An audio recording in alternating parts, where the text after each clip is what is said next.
So today we're doing the drive shaft on this side of the car. I'm going to be taking that out and having a look at it, and we're just going to jack this up from the middle of the subframe and drop some stands under. That's where I jacked it up from, and that's where I dropped my stands.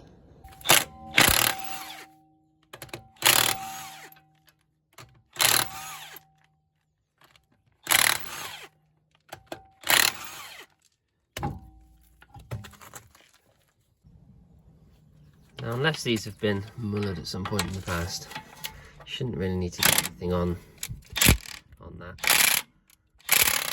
Yeah, see, it's got like a knurled part in here that bites into the hub. Right, there we go. So I just want to get these broken loose, as in I want to pop this side here out. So I'm just going to put the nut back on a few turns.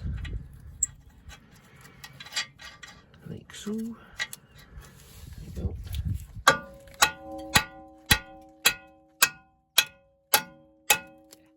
See that? That part there is like tapered, and it's got like these little indentations on it. It's knurled.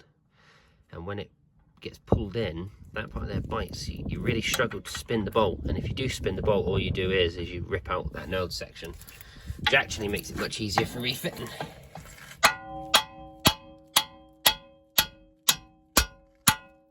You have to really hit that to get that to come out. Right, that's that done. Axe on that. So this is a 36mm, and you can see where it's staked here. You can undo the stake. A lot of people do. I don't really. I just whiz it out. They kind of just unwind themselves. You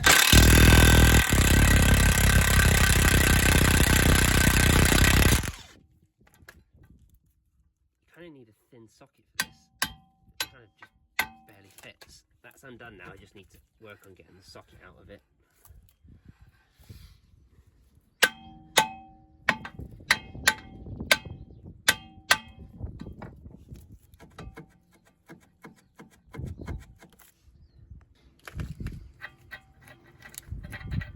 There we go. Now we just want to make sure it gets punched back. Someone's been at that before, haven't they? Gee. Sometimes these can get a bit stuck, so this one here looks like someone's been at it at some point, so we'll see how easily it comes out. So those two bolts that are in the knuckle we'll leave in for now, and we'll just try and get this moving first. Oh, it's already moving. Okay, no problem then.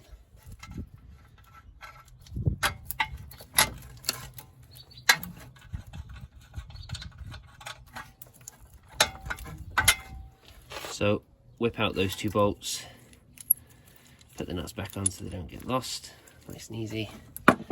Okay, now as that comes forward, should be able to knock that through.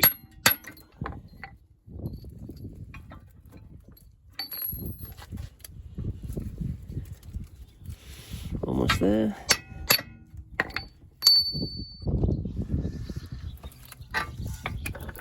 Will she just come out, I wonder? No, she won't. She's stuck. Okay, so we'll have to go underneath and we'll have to tap it out this way.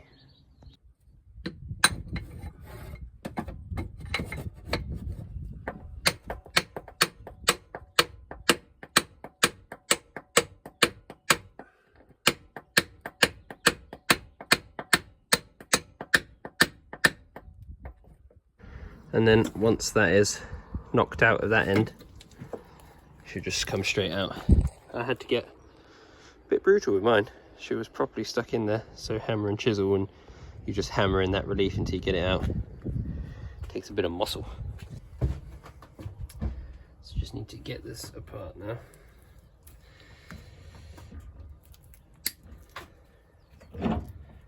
There's the problem. The outside joint is separated, kind of like locked on itself. Should be in the center like that, so that's not great. Okay, in order to be able to refit that, there's a snap ring. We're gonna have to get this inside clip off as well first. Well, long story short with this one here, the shaft itself is damaged, and the retaining clip that holds the CV joint onto it is snapped as well. So this shaft is not reusable. Usually, almost always, you can just put a new CV joint onto the shaft, but because the shaft splines are damaged, that's not going to work.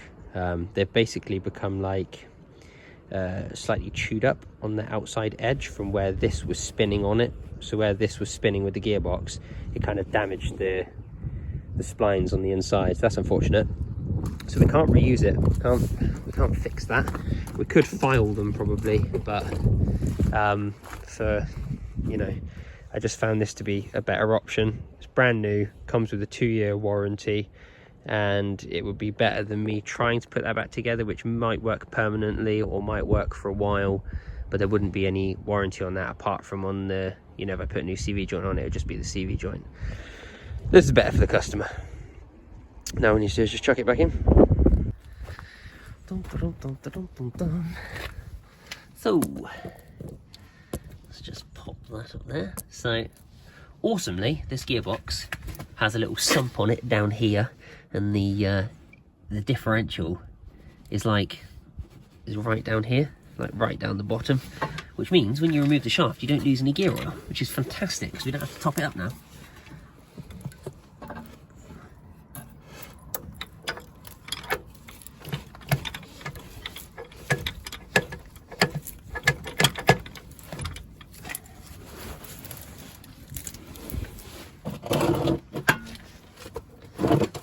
That. Now we need to do is just get it in the hub. Just need to get this in the back of the shaft.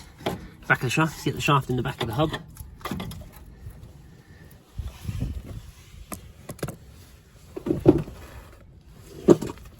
There we go. Once that's in, we can put the nut on the front.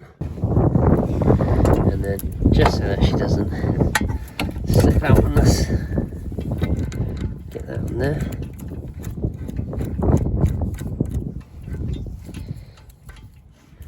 That'll do. Reconnect this like so. Bottom also like so.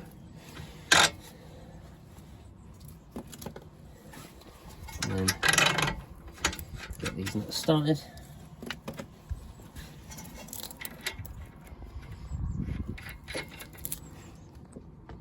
And then just give the other side a tap with a hammer, just a couple of taps, and then we can tighten these up with a ratchet. I know what you're thinking. You're thinking, damn, that bolt's being tightened. This is riveting stuff. Actually, it's not riveting, it's bolting. Here a week.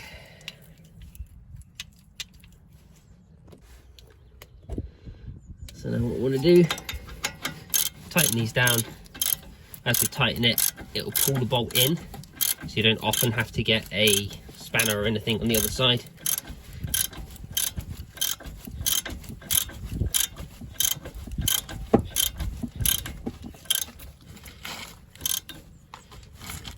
There we go. One.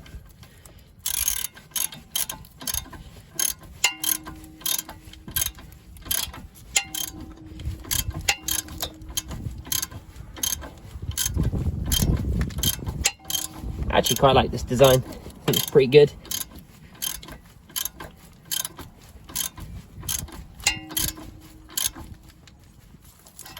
Perfect.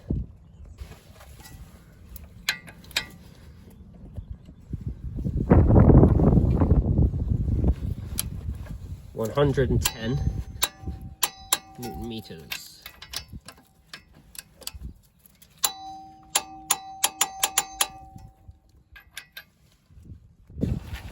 Don't forget to clip back in the brake line.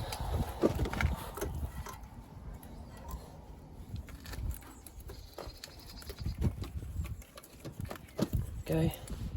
Then our ABS sensor as well. Brilliant.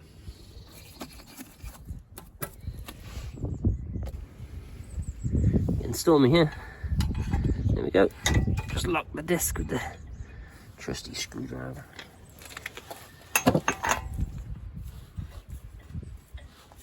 Now I just need to tighten this up. So this gets tightened down to 50 newton meters plus 60 degrees.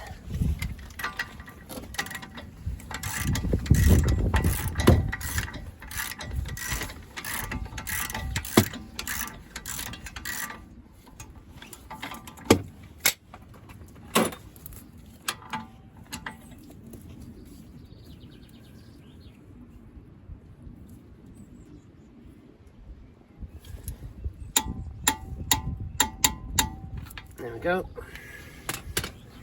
Now I want to get 60 degrees, so 45 degrees is basically like from here to here, so we kind of want to go a third of a complete revolution.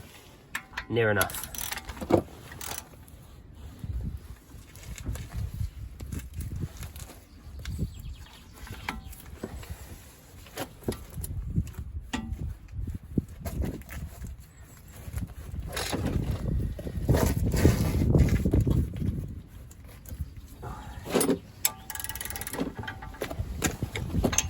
So I got 45 degrees there, so I just want to go the other 15.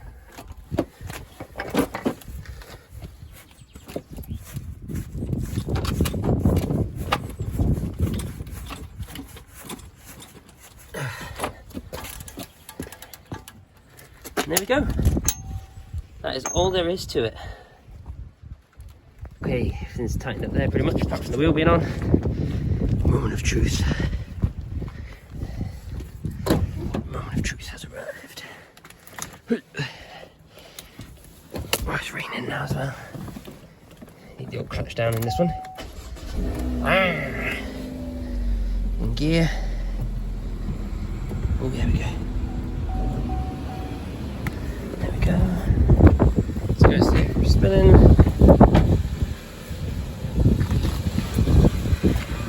We've got drive on one side. Oh, we have drive on both sides, that's great. What happens is, when one drive shaft breaks, and then there's no resistance from the wheel, the gearbox cannot spin the other side because of the type of differential that this has.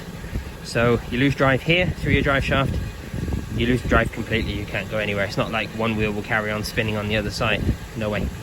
So that's good, fixed, put the wheel back on, and then take it for a test drive, check for any knocks, noises, and yeah, hope this helps.